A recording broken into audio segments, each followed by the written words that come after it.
Hey, good afternoon, everyone. This is Our Progress, where we infuse purpose, invigorate minds, and ignite change.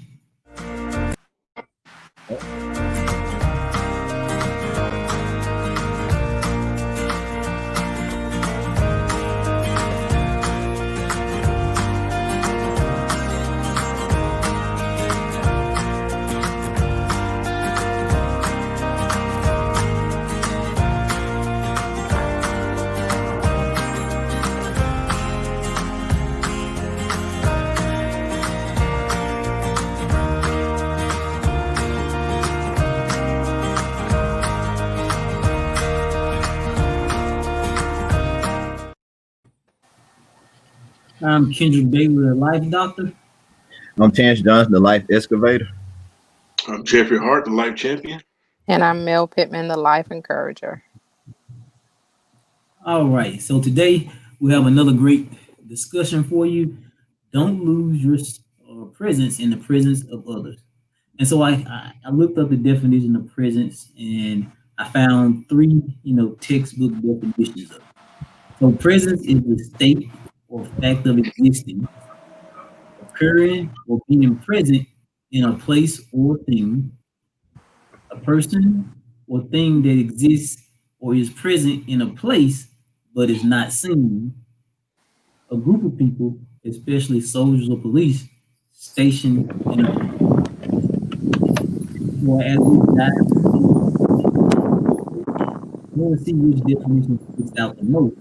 I know which one is sticking out the most already, but let's have another great discussion and dive into this conversation. All right. So the title is "Don't lose your presence in the presence of others." So Kendrick put up the definitions, and I got an angle for one of them Nah, already. I'm I not gonna already know stop. what you're thinking about. I know you think about the Our middle. angle, yeah, no, it ain't the middle one, the last Oh, one. okay, okay, the middle of mine then. Okay, all right. So what I did, I looked at the synonyms for presence, and so with presence, you have existence, residence, occupancy, uh, individuality, dignity, posture, and demeanor. So, what I wanted to start with is at time where we feel like we've lost our presence in the presence of others, is that because we have allowed people to take residence in our mind and the space that we have for the things that we have to do, we have then forfeited our own dominion of our mind, and we started to then shift ourselves into what others think we should be. Mhm. And it goes along with the lines of being an imposter, like imposter syndrome. If I don't know myself, Mm. I try and be like other people. But the Mhm. other part, if you break down like imposter, is if you take impose.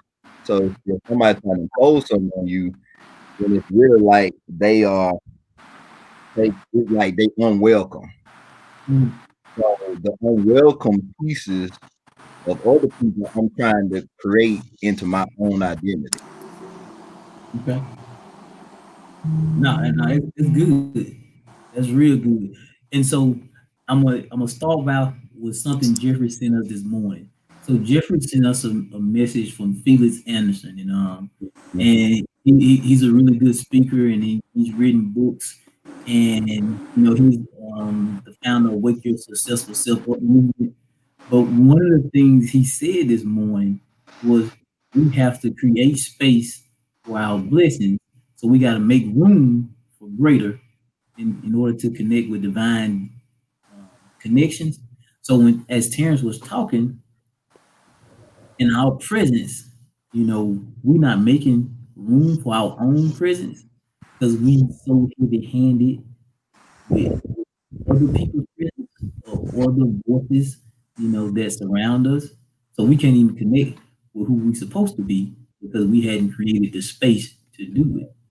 And so, if you need to create space in your life for you, there's no time like the present to do it because if you don't ever truly give, you know, um, set the course to be you, then once you get to that next step in your life, you're gonna end up with a lot of regret because when your presence isn't important to you, then you still don't know what your purpose is. Say that last part again. Say that last part that you just said. Oh, I said that if your presence isn't important to you, then you still don't know what your purpose is.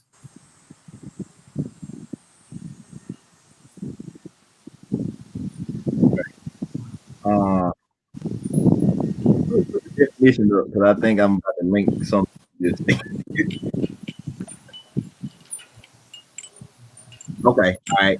So first definition is present in a place of thing. So what you just said about like your existence, kind of like why you exist. That Mm. was you. So, so if I exist, then how can I be in? So if me being around other people is getting me to forget who I really am, then how can I fully exist? Because my existence is tied to their image of me. Mm. And then I adopt that as my true identity because that's what people tell me I am. All right, say it again, T. I had to put male mic on mute because of the wind. So go through some of it again. Okay. I So mean, I was trying to figure out why we couldn't hear you. yeah. I thought it was yours at first. So there's mail out there on the porch now. I told you got that Kool-Aid out there on the porch. So but I was saying you were talking about existence. And so, it's hard for us to really believe our existence if our existence is told to us by other people. Okay. So if our identity is dictated by other people around us, then how can we fully exist? Because we don't have an existence in ourselves. We exist because other people tell us how to exist. All right. All right. So what's an example of that? All right. So let's go back to school. All right. So if okay, just take youth and so what if you went to state and you want to play football and you like, okay, when I get to state, I'm gonna try, or maybe you already on scholarship, but you decide, hey, that I don't want to do that no more. Like I want to do computer science or business information. That's what I want to do. And everybody like, why you want to do that? You a football player. Yeah. Why you denying the thing that you good at to do this? We know you for doing that. And then if you do that, then you go pro, then we own. So why you denying the thing that's gonna help all of us and you being selfish because you think about yourself and what you want to do? So I'm going to give you another example. See that? Okay, look, that makes sense. Yeah, so look at it from this standpoint too, Jeffrey. Remember the football player? I don't know if it was Antron Rowe or Samari Rowe. It was one of the roles. Yeah. He gave up football to be a neurosurgeon or a doctor. Yeah. Everybody in the league was telling him, "Man, you crazy for giving this up because you already a millionaire to go do something that you're gonna make maybe less money at." But his purpose and his impact was going to be greater as a surgeon than it ever would be as a football player. Because the lives he touched as a surgeon, they're going to forever remember him. The lives he touched on the field, they forget about him as soon as his talents start to decline. And then his talents will last longer as a neurosurgeon, where he got a shelf life for about 10 to 15 years as a football player to be in his prime. So whenever you can understand when you have to dim your light in the presence of others, because what you really, are passionate about, you have to give it a back seat. And so we can't ever give our presence a back seat to our existence, because then we missteps or we get sidetracked on where we need to be.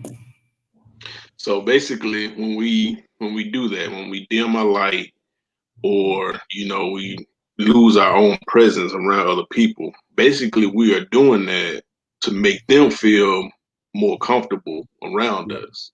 Yep. Mhm. Yep. And after you practice it for so long, that becomes the norm. Mhm. So you always on mute in front of other people, and you don't let your light shine because it might outshine the people that you're with. So I guess to say when you do that, you dumbing yourself down, or Mhm. you dumb yourself down to get on the level of the people that you're around. But Mhm. okay, on the flip side, can I lose my presence in the area or around people who are, I guess I wouldn't say above me, but at a different level, or at the level that I want to grow to? So can you lose your presence when you're around them also? Yeah, I Yeah. mean, I speak from experience. Majority of the time that I was a professor, I felt lower than the people that was around me, like my other coworkers and stuff like that. Even though we were all professors, for me, because I was younger, I always felt that I didn't belong. Like somebody gonna find me. Like yeah, Yeah. y'all let him teach. Like hey, y'all see how what I'm saying. I just thought I was gonna get found out. And it wasn't that I wasn't qualified, because I was, but for me, it was, oh, well, this person did this. This person did this. All that kind of stuff. And it's like I started to forget what was unique about me. And it Mhm. wasn't necessarily my student, because my students loved my approach to it because it was different than the norm. Yeah. And I kind of went against the grain. But to me, I never felt comfortable there, because it felt like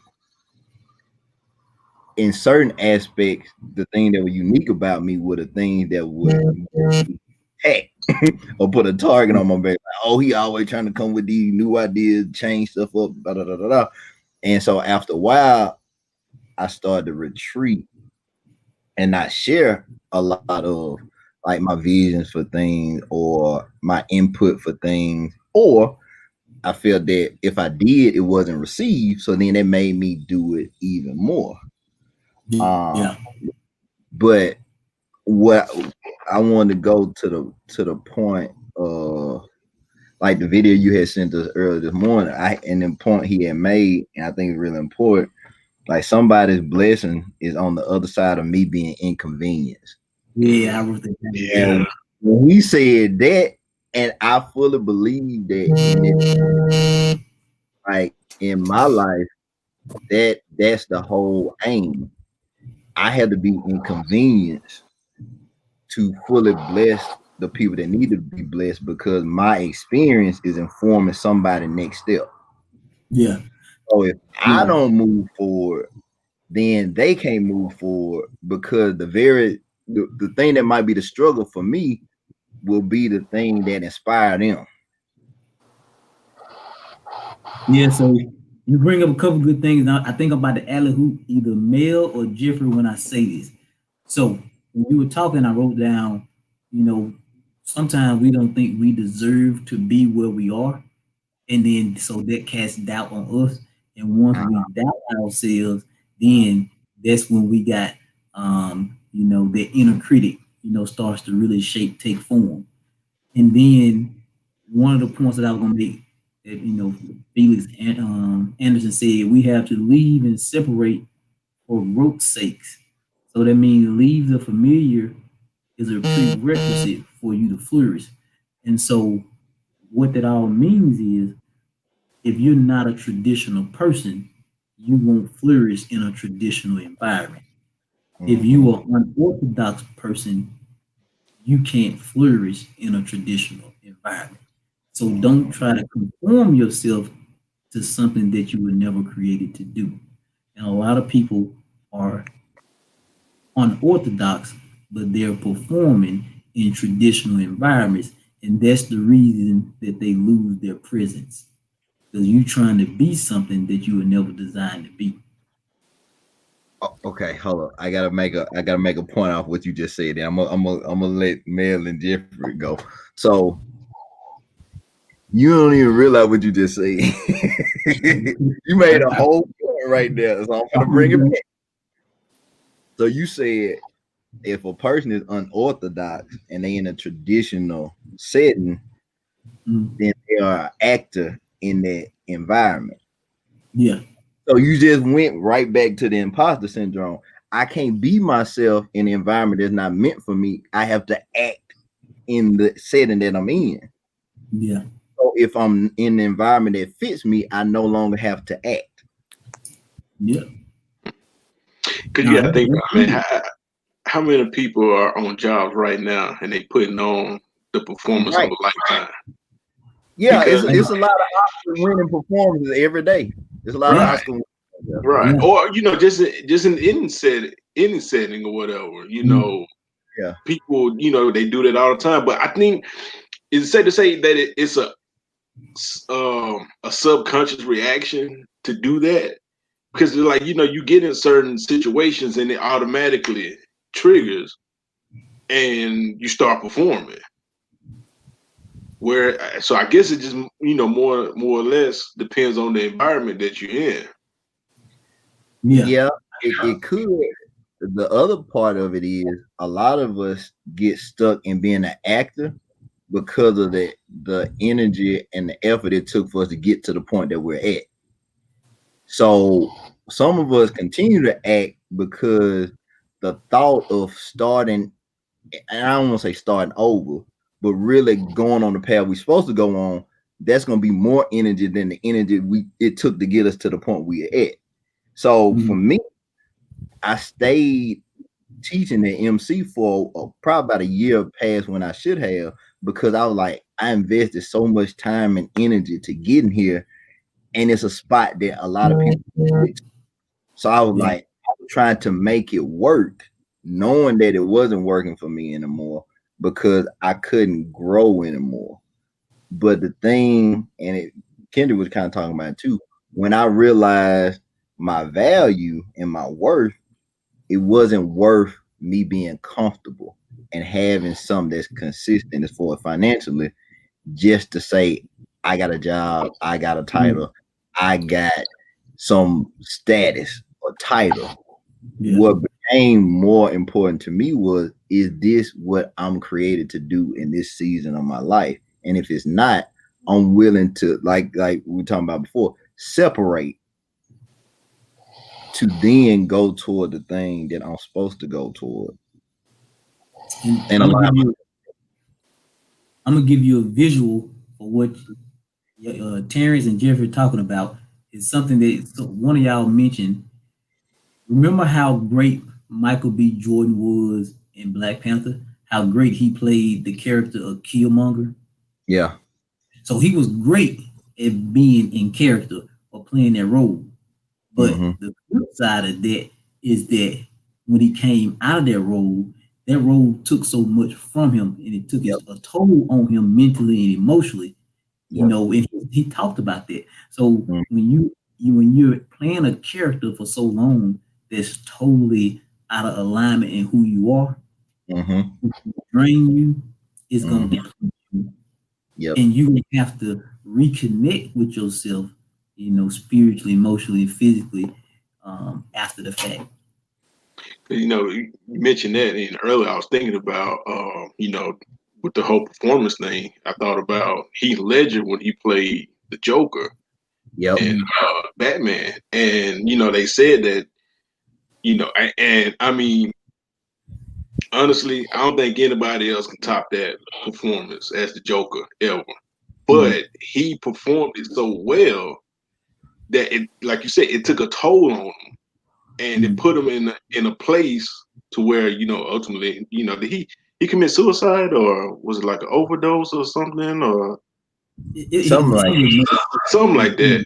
But yeah, but they said, you know, during that time of him, you know, putting on that performance, you know, he was in it, you know, so deep that I guess honestly he never came out of it, you know. So, and I think that's, you know, like we mentioned, that's what a lot of people do. They, you know, get so deep into their performance that it's hard for them to bounce out of it.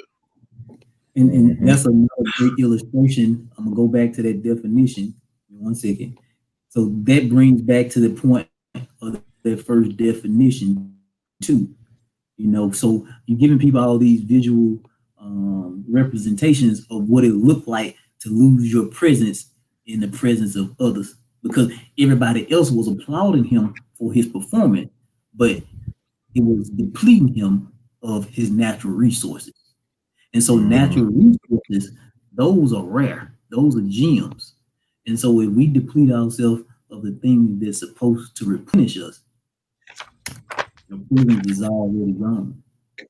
And that's another thing that you said. You know, everybody was applauding him, you know, because of the other performance. Well, are the people around you applauding you for the performance that you're putting on every day?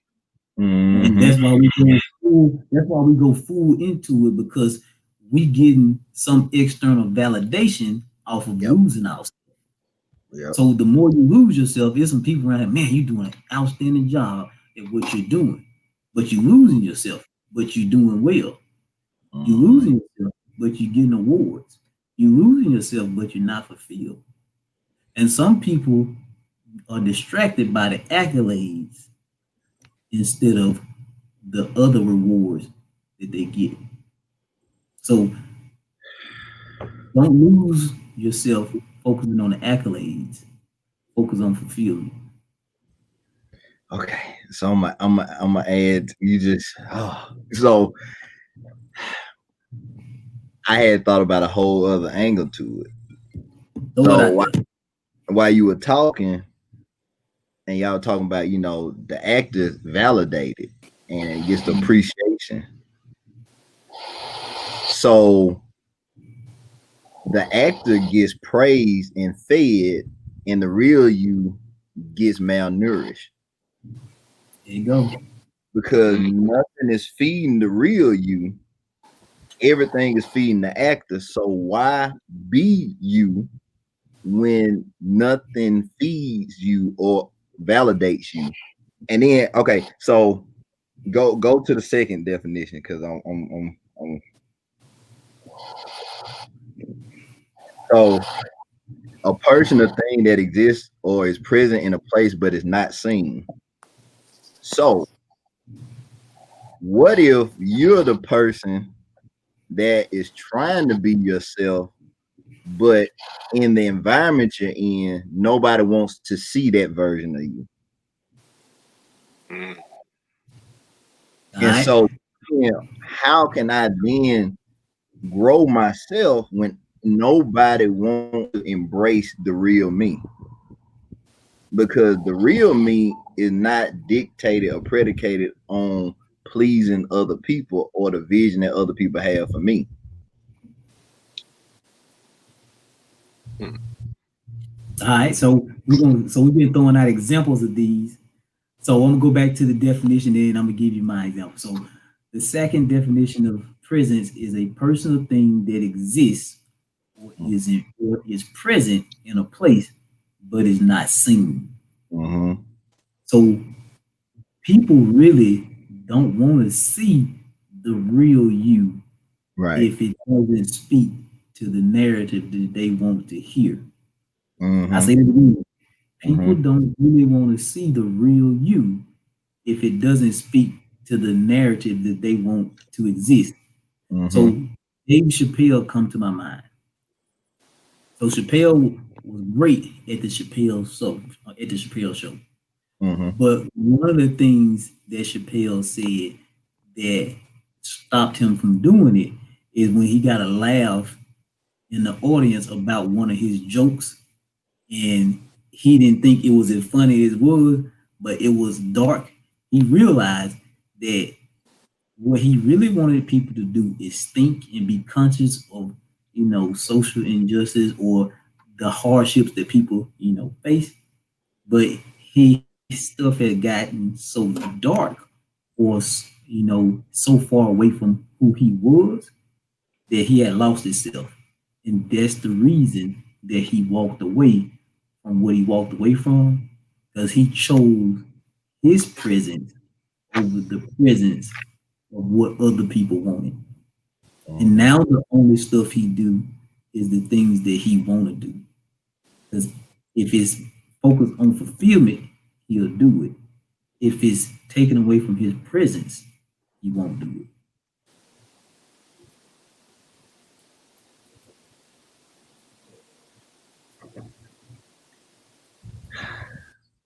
It's so many ways I want to go. It's somewhere I want to go. But Denver, you got something. I know you saying something. I'm gonna let you go if you had something. No, go ahead, man. I got something to say. Okay, go ahead, man. Go ahead, man. So Go everything ahead, we're man. talking about, the presidents and so on and so forth, that has been my entire adult life because I am a black female. So in others' presence, I have to be different so that people are not threatened by me or because they have a certain narrative of me. So I have to be quieter. I can't laugh as much. I can't be as assertive as a male would be. Um, so everything that you all are saying, that has been my adult professional life.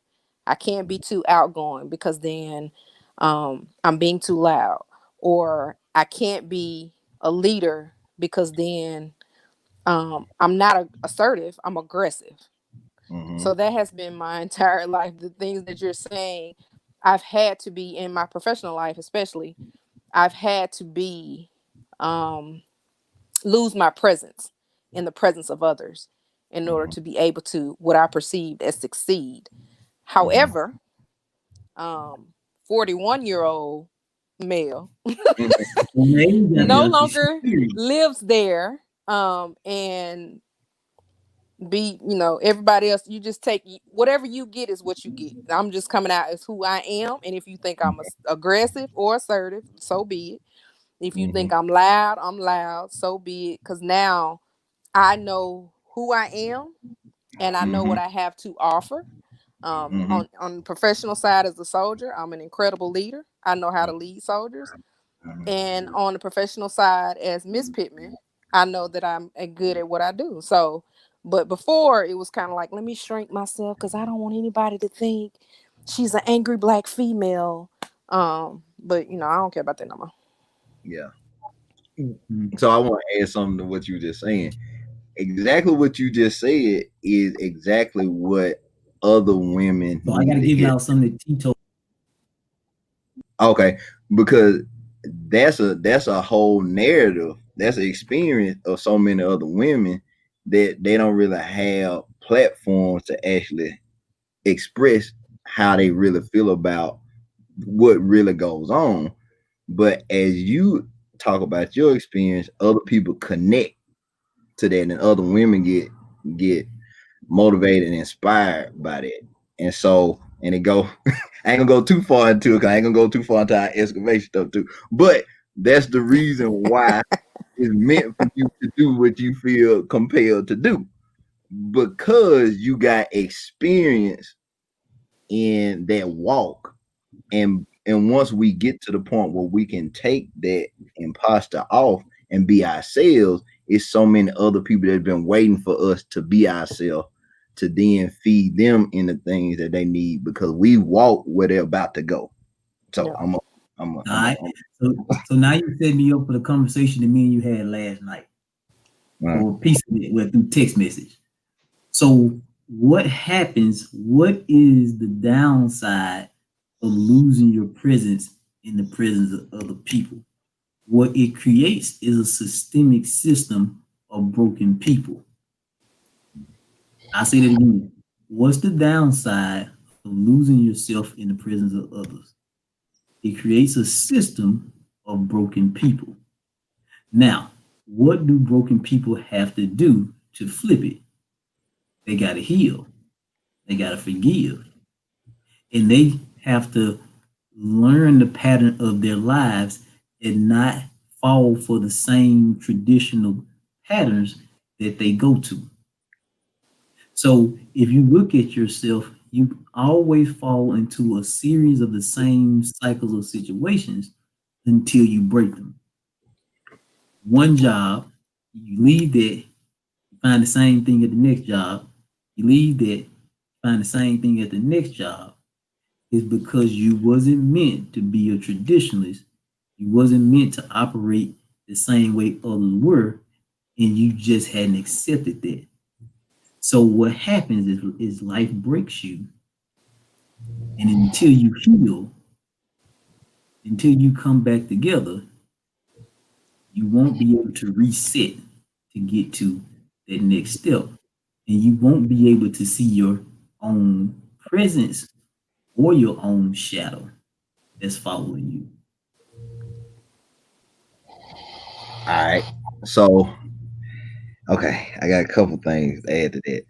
So what Kendrick was saying is basically linked to what Mel was saying, and then go back to something we had talked about before.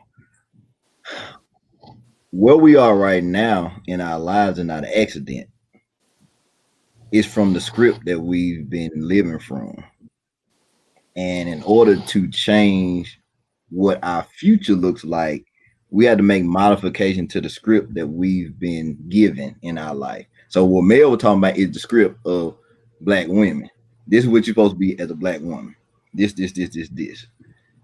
But what if she doesn't fit directly into that? Maybe she's built to break that mold of that or what people think there should be. Then how is she gonna be comfortable when she was meant to break it?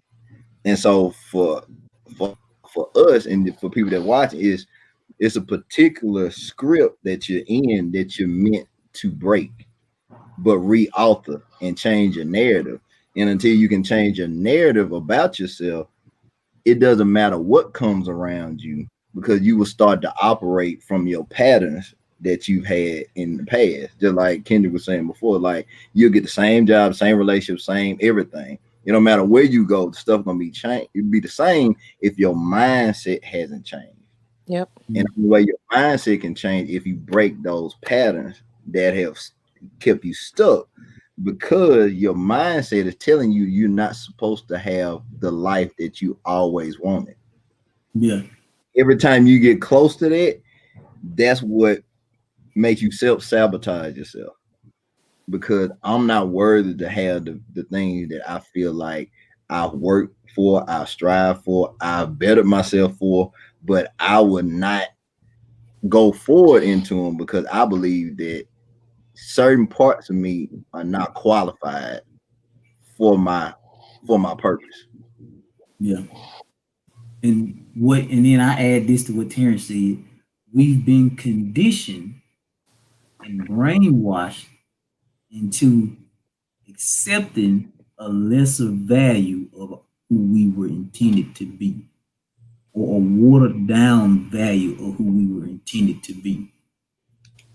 So people accept the watered down value, but when you become that full force fledged or version of yourself, Mm-hmm. people tend to reject it because that's not their narrative. And so we got to be able to understand when we come into the environment of people like that and come into the presence of people like that. Because if those presence of people typically, consume you, then you know those are environments that you should not be in because it doesn't do justice for you. It does an injustice to you. So say that last part again. Say that last part again. I said it doesn't do justice for you, it does an injustice to you. I'm helping y'all because see he just blow past that kind of stuff. I'm helping y'all because he just act like he ain't say that. He ran with a day. That's what I'm saying. That he throwing them out. I'm just trying to. I'm catching it for y'all. I got y'all. I'm gonna make sure I pause when he say stuff like that. So to go back to what you were saying, as for like the limitations, and it's something I had wrote down earlier before we got on is, and what the saying is true. You know, it's pretty much the people you surround yourself with, that's who you become. But I thought about it in a different way. If the people around me have limitations on me, then their limitations become contagious to me. I can catch it. Just like if it's a cold, just like if it's the flu or anything else. So if I'm limiting myself, I'm catching that from somewhere. Somebody around me, some in my environment is giving that to me. But if I don't have resistance to it, how can I fight off the disease of limitation? I gotta have some kind of medication to ward myself or to raise my immune system, because if not, it would totally take control of my body, because I've then allowed everybody's limitations to infect me.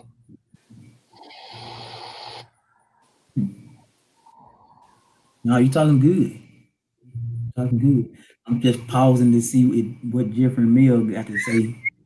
So I Different won't thinking, spoil I, thinking I myself. think somebody asked about how did I get to this point. Yeah. Yeah, Yeah, For yeah. me, for me, I think for the most part of my life, I've kind of, as some them two up there and said, them two doctors up there and said, I I know what already, you're talking about. I yeah. already knew for the most part what my purpose was. Peaks. It would peak out every now and again. What my purpose is, Okay. um, and just me strengthening my spiritual center and actually now being able to recognize when the purpose peaks out and says, hey, this is your purpose. So now when I say things or when I do something, I know that it is um, part of the path to my purpose, so that I Mhm. know that I'm not speaking erroneously or I'm not acting um, wrong. So Mhm. Mm, now when Mel says XYZ, it's because I know it's part of my purpose and I know it's going to serve someone else. So yeah. I got to that point where I am accepting it, not completely because I'm still struggling with it, but I'm getting there to completely accept it. But for the most part, like I said, my spiritual center was strengthened and I was able to recognize my purpose and say, okay, what I'm speaking right now is aligned with my purpose. So I know I'm giving them the right information. All right. So I pulled this one back up because what David said correlates to what Mel is saying as well. So I want to go back and hit this one Okay. because a lot of us, when we get in environments where you're the only, Yeah. you know, we really got to have a solid foundation and a Mhm. good source of nourishment in our lives to make sure that we can keep stepping to that next level of progress and bringing up other people from behind us to get to where we are too. And never shrink yourself to make other people comfortable, because what you're devaluing your presence in your work. And the more you devalue your presence in your work, that becomes your dominant method of dealing with your circumstances. But that's a scary place to be because you think about, okay, if I'm perceived to be this whatever stereotype or whatever narrative Mhm. someone has of my life, I might lose this job. But you Mhm. got to Okay. think about it, because if you lose that job, that ain't where you're supposed to be anyway. That's not your path. So if you Right. Mm, lose that job, that just means God sending you on the path that you're supposed to be on. You're Right. not on the correct path. Right. yeah. Okay. Let me say that because Mayor just said, all right. So that's the very thing that keeps a lot of us stuck, because we're so focused on what we're gonna lose. But what if we look at it is, as I go forward into my purpose, God is gonna strip me of the things that I don't need. So if the job is the thing that I lose, it's because I didn't need it anyway. And because if I'm staying because of the title or the status of that job, that validation that that job brings to everybody around me, because it makes everybody else feel comfortable. When I start to go against that, and it's like I don't care what come forward, like I'm gonna go on this path. I don't care what happens. That scares the people around me because they're like, wait, who, who are you now? Because they don't know this version of me. But I I was thinking about that for the strip, and it was something that I think Renee had said too about the clothes or whatever and stuff. And I think we talked about it after we finished the live. I think that was Monday or something. Right. But if I get stripped of what I don't need, then that makes me vulnerable. But then if I get stripped to be clothed in my right mind, my mindset is going to then shield me from the next step, because then I'm operating in the mindset of my purpose and not of my comfortability. All right. So I'm gonna quote one another one of Felix Anderson's, pieces from this morning, and it sounds like a Dr. Bruce type statement. Never let what was destroy what is, or it will devour what shall be. So never let what was destroy what is, or it will devour what shall be. So what shall be is who you were destined to be, but we can't let the past or our habitual habits destroy what we're trying to get to.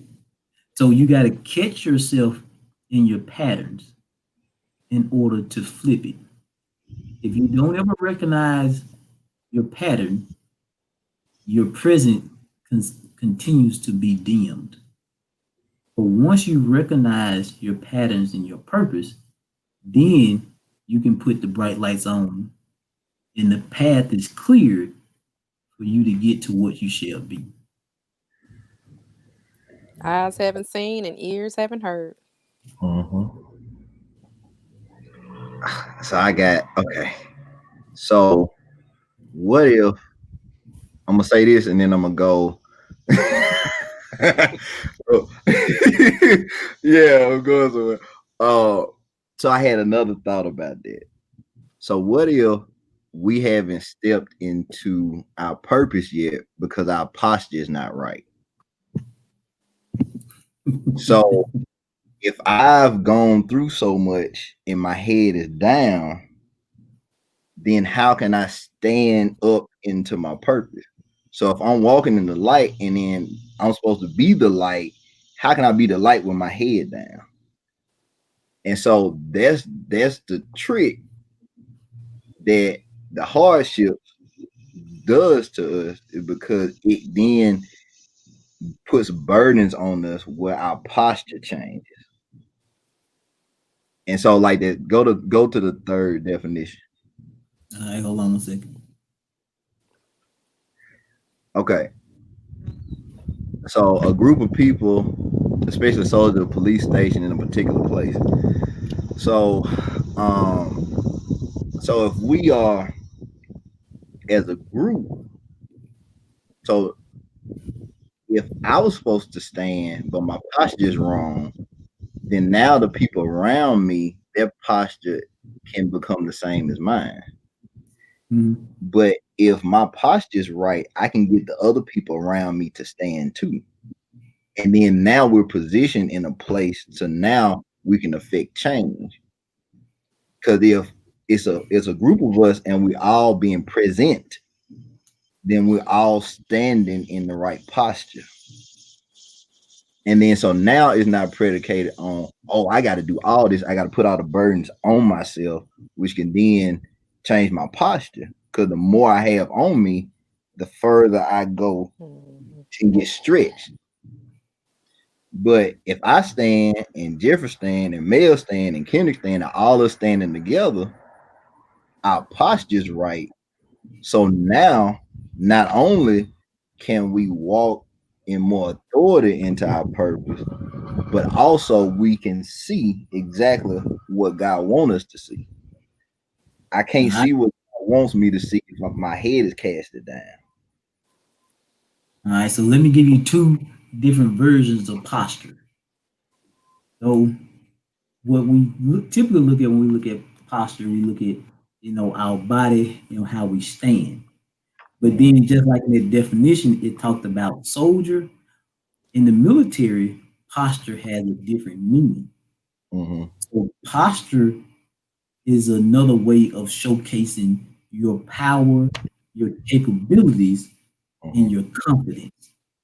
So if I want to show my posture in the military, I'm going to show how many combat platforms I have to defend myself.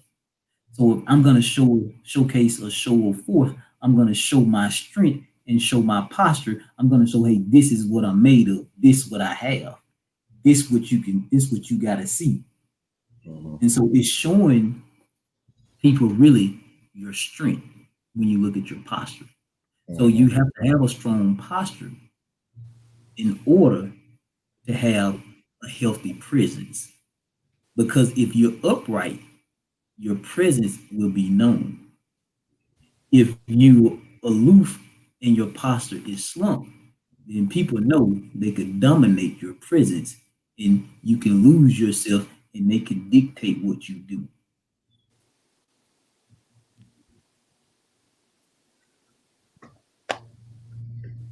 Okay. I'm gonna go back to something you said earlier, and you were talking about natural resources. So you think about natural resources; those are things that come from the ground and are cultivated over time.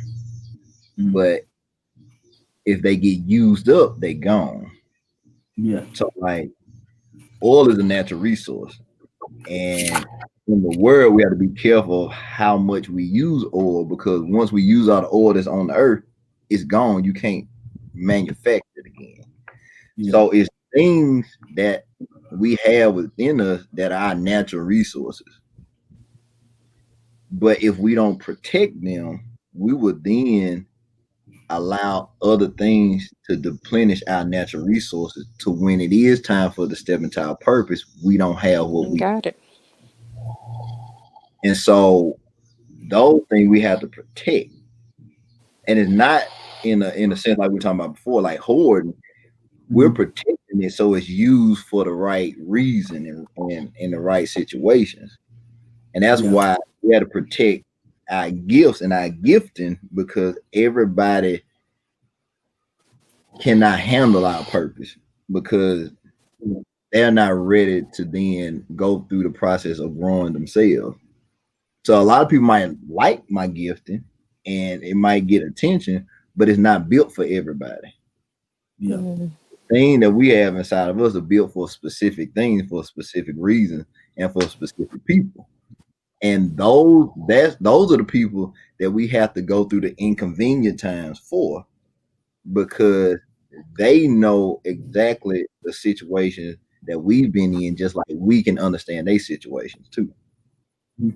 So they almost like they mirror us. They might be in different seasons in their life, but it's something about them. We was like, man, that sound like me. That feel like me. Or that I Mhm. used to be there, and that's because it was preparing you to help that person. No, it's good. So natural resources, they're rare, they're valuable, they're hard to find. And typically you gotta excavate to find natural resources. Uh huh. Come on. So I say that again. Typically you have to excavate to find natural resources. So people need to dig within themselves to find the core person that they want to be, but they also have to give birth. I'm talking from your podcast too. They have to give birth to the new version of themselves. Because if they don't give birth to the new version of themselves, the part that they want to, erupt out dies off. Say that last part again, because I'm gonna transition right off of you. So say it again. So I And then said, if people don't learn to connect with the true version of themselves, the part or erupt to the true version of themselves, the part of them dies off because they don't allow it to be birthed. So we got to birth the part that we want for the next season of our life. okay, so Because a birth means a new beginning, right? right, so okay. So just like you were saying, so if my gift, if a person is pregnant with their gift and they don't go through the labor of it, I don't know what Kendrick doing. Oh, he taking the car. Okay. Like what you doing? So if a person is pregnant with their gift and they carrying the gift, but when it's time to birth it, they block the birth. It's almost like it's breach, or they're then if they don't give birth to their gift or the dream or purpose, they're carrying around a dead dream within them.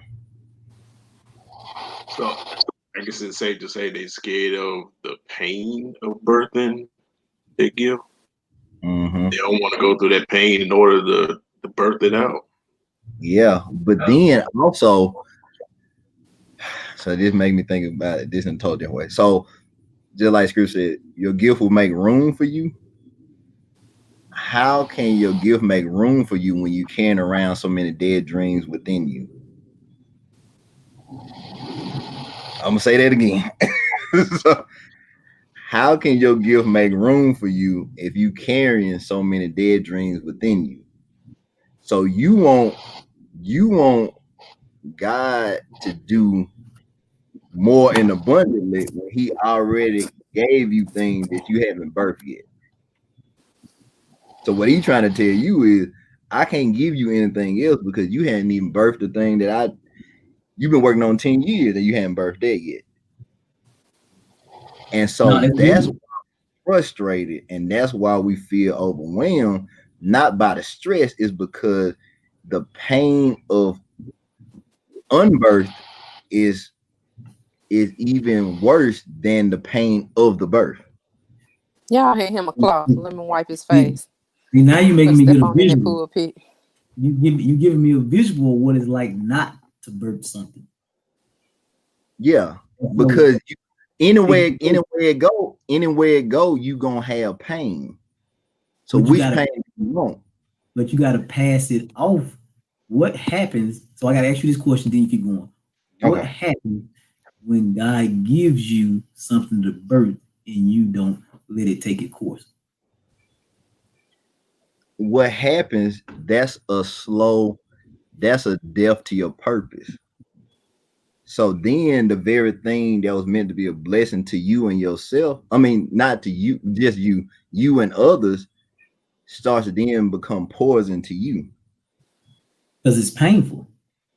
But not only that, is it starts to transform what it was supposed to be. Mhm. So if I'm working on a gift or I have a gift and I never give it, what's the value of it? Yeah. And And so then I'm gonna jump in, I'm gonna jump back out. I want people to think in the natural and the spiritual as Terrence talking. And I'm jumping back out. Because all we right, talking about birth. Because we talking about birthing things. So think about the natural and the spiritual, what happens. all right. So in a spiritual context, that's like the Holy Spirit wants to birth new things in us. But if we don't allow the Holy Spirit to then work through us, then we are, I don't know the scripture, but you can grieve the Holy Spirit. And what that means is that you don't you don't listen to the direction that the Holy Spirit giving you. Meaning, and a lot of what me, Kendrick, and Jeffrey, a lot of our walk with our progress has been like, it's the Holy Spirit inside, and it's been particular times and points that the Lord didn't really put on our heart to call, text each other, and like say this, do this, check on them, check, do that. If we would have not done that, all of us wouldn't be here right now. Like if I really went into details and really walked y'all through the timeline of how all this stuff synced up, is like it wasn't nothing but God putting it together. Because if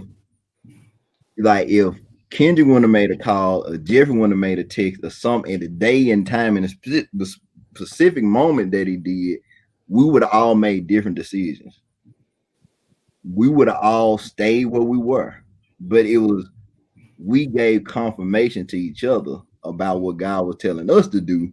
But we were like, God, I need a sign. And then you look on your phone and there go your sign. Or like, Lord, I need a sign. And you had a conversation like, oh, that's my sign. But that's because we were obedient. So there are things that God is trying to have each one of us to do. And if we continue not to do them, we will continually have the pain of the regret of the thing that we were created to do. And so okay, I'm gonna say this and I'm gonna let y'all. So either you can hurt once, you can go through the pain once and be done with it, or you can continuously hurt for the rest of your life. Okay, then I'm gonna flip this piece and I'm gonna shut up. The reason I kept putting Renee's back up there, I'm gonna flip what she said at the end. Let me just labor through this. Yeah. No, I flipped it intentionally. Let me just labor through this. So remember I said about the spiritual and the natural. Now, Mel.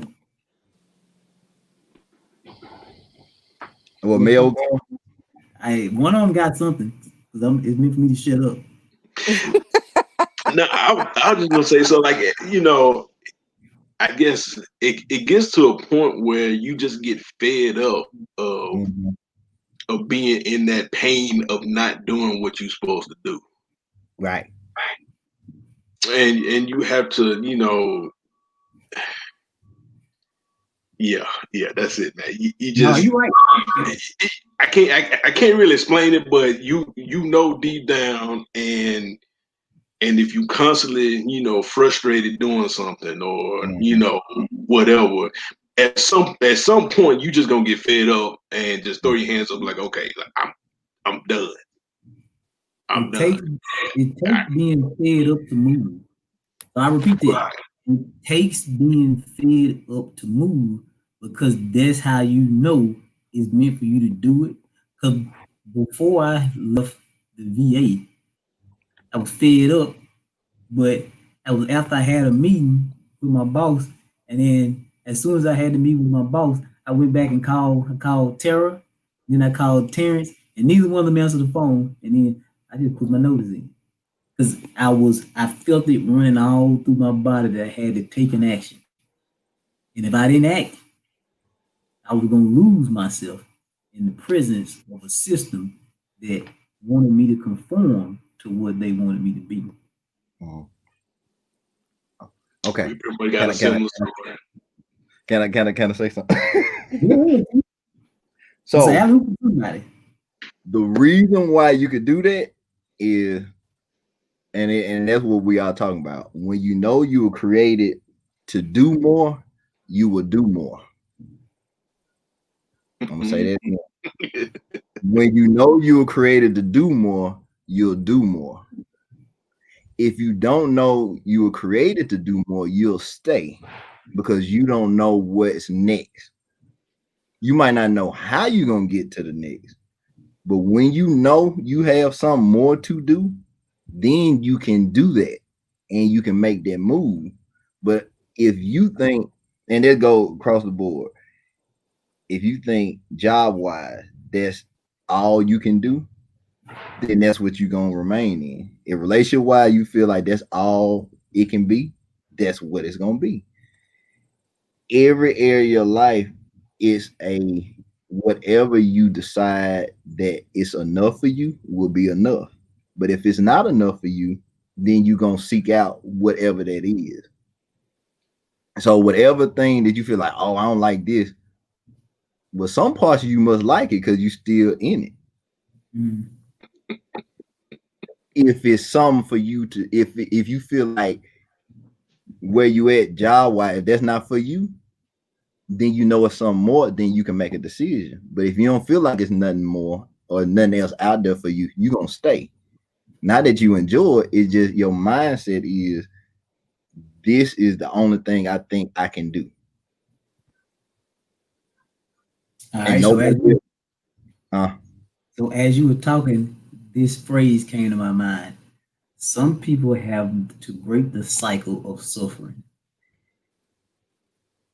Some people have to break the cycle of suffering mhm. because once you get comfortable with it and you get used to it, it's your norm. So people sometimes let choices or choosing to suffer become their story instead of choosing another process.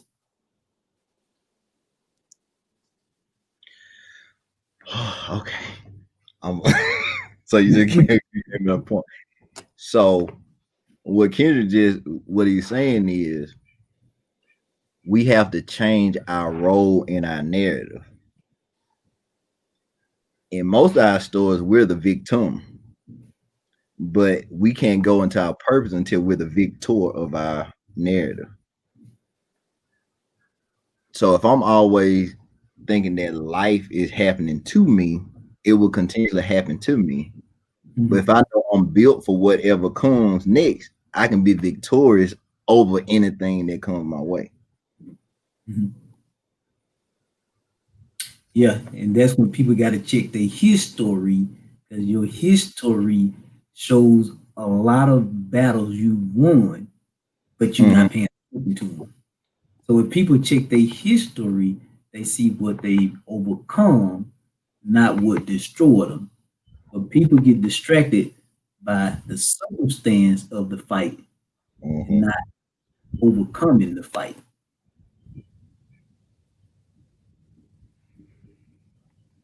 Okay, I'm gonna add one more piece to what you just said. So you said, our history, right?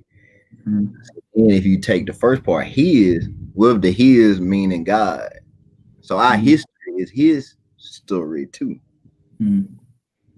Because God is in our history too. And so whatever happened in the past, he was already there too, knowing what was gonna happen in the past, but our future too. So it don't matter what happened in my past can never be greater than the thing that God has me in the future. Yeah, no, it's good. This All need to be hearts a must part be. two. We need to have a part two on this. But Mel came to you. Mel came up with the topic, so I will let everybody know Yeah, today. look, y'all can thank Mel for this. Y'all thank Mel This for this. experience with Jennifer had nothing to do with this topic today. This was Yeah, all me. it was ever y'all tell her thank you. Because as usually on Sundays and Wednesday, we asking each other what the topic gonna be. I said, let me ask Mel what the topic gonna be. Mhm. So Mel said it. There it is. And it was so. So we didn't have any notes prepped for this. The only notes that you saw prepped for this conversation was the definition. That is it. We can define some stuff. That's about it for us.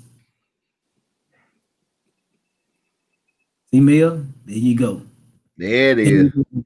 There it you is. go.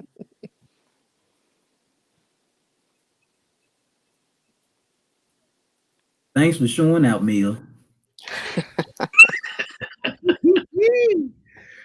Woo, boy. All Yeah, right, so this was good. Look, I almost don't even want to cut it off. We need to have a part two. Yeah, yeah. This was good. This was good. so you want to have a? We'll see. 'Cause, yeah, this was a heavy one. It was deep. This was deep. I don't know. Look, Jeffrey, you got anything you want to say? Hey, see, Jeffrey got them hands. He got them hands and palms together. He Yeah. got the friend emoji going on. He lifting himself. He lifting us up. Hey, I don't have anything else to add, man. Yeah. Oh boy. Oh man. Oh, but okay. I'm gonna make this plug right here before we end. Huh? Oh, I see you about to make a promo. What you was finna say? What you talking about? Promotional. Oh, okay. Look, I had took my glasses off. Maybe that's why I ain't my bad. But what I want to tell everybody, so I had put in Take the Journey group, but I'll say it again on here. So and y'all done seen David. I don't know. Mel, did you take notes today? No, I did not. But I will be going back to take notes. Yeah, I wasn't prepared today. I'm sorry, y'all. Yeah, because she was watching today. Yeah, you look, she was on the front row. She was just rocking today. She was just rocking. But I wanted to let y'all know I put it in the Take the Journey group. If you haven't seen it, you can go to the link there, and we'll probably link it back to this. But I have started being a co-host on David, the one that been commenting David Daly's podcast, A Daily Perspective. And so please go out and support that. It's great. If you enjoy this, you will enjoy definitely that as well. And check out the episode we did. I think it was released last week about temptation. And I'm telling you, like Kendrick and Jeffrey, they listen to it. It's a totally different take on temptation and what you think it is in what you were taught about it. And I believe it's gonna really bless you. So definitely check that out, and we will be. I think the next one comes tomorrow. Huh? I'm about to put it in the comment section. Okay. All right. Yeah. So yeah, definitely support that. And he don't, David probably gonna be on here after a while because he can. Yeah. So we'll have a Holy Ghost time in here.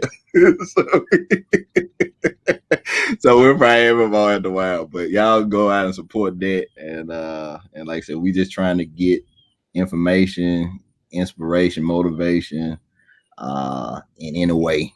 So whatever we got, we try and give to y'all, little or small, so we can enrich your life, not just be rich. All right, so y'all showed out today. I wasn't ready for all this. So yeah, David just reminded everybody that he is in the UK, so the podcast is at 9 a.m. his time. Yeah. So T Global, he international. Whoop, whoop. See that? But how the Lord did, he did. He wasn't gonna say that. He wasn't gonna put that information out there, so I just had to throw it out there. We throw it out there one more time. See how you do. All right, so I got a page of stuff I wrote down for the day. So yeah, I'm gonna have to rewatch this one because it was a lot. It was like coming at one time. It was a lot. Yeah. I want to talk about birthing my gift. Oh, so that's what you want? That what you want Monday? Go on, do it then. Look. All you gotta do is say it. I'm gonna go and look. I'm gonna do my prep now. I'm gonna get my stuff together now. I'll be ready. I'm just saying, because if I don't birth my gift, if I got a dead gift, then I'm gonna set up sepsis. My blood gonna become septic. I need y'all to talk about that. All right, look, there it is. Go on, look. We executive handed. You hear me, T? Huh? We might have to bring David on Monday. I mean, look, we could look. I'd see what he got going on, but yeah, because we'll go higher and higher every round. Go higher. Man, you better write down that topic because ain't neither one of us gonna remember. That's what I'm saying. Now look, I'm still up about this one. Now I heard it and then I ain't wrote it down. So yeah, write that down in your notes and send it to. All right. This was good. It Yeah, is this well. Okay, I'm what gonna get I this. saw, there. What I saw, there it It is. is well. It is well. It is well with my soul. Man, Amen. I feel like we need to have a song or something after this. The praise team need to come or something. A and B selection after this. All right, so we've come to the point in time where it's time to end for the day. But like I said, if this message, bless you, or if you got something from it, copy it and share it with your friends. Share it with one. Share it with 5 people. Share it with 100 people if you so desire. But as we always, we'll keep moving forward. We'll keep pushing, these discussions, and we'll continue to help people be better versions of themselves. All right.